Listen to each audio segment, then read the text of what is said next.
આપણે શું શીખવાનું? ઝાડ અને છોડ. ચલો, મોટું હોય અને શું કહેવાય? ઝાડ. શું કહેવાય? ઝાડ. અને નાનું હોય અને શું કહેવાય? છોડ. જો આ મોટું છે અને શું કહેવાય? ઝાડ. શું કહેવાય? ઝાડ. અને જો પેલા બધા નાના નાના રહ્યા. જો છે ને નાના નાના, આમ જો બધા નાના નાના એ બધા શું કહેવાય? છોડ. શું કહેવાય? છોડ.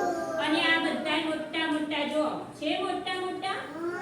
જો આ સોપાલવ, પછી આ સપ્તપદી, આ લીમડો, પછી આ પેલું કરેણ, પછી આ જે ફૂલનું મોટું ઝાડ છે, આ બધા મોટા મોટા હોય. આ મીઠો લીમડો, આ બધા મોટા મોટા હોય એને શું કહેવાય?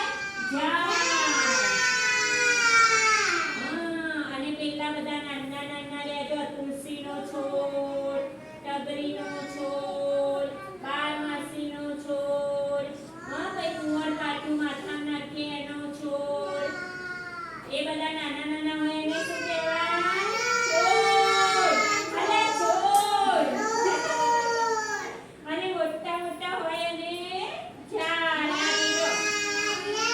મોટા મોટા શું હોય? લીમડો હોય, આંબો હોય.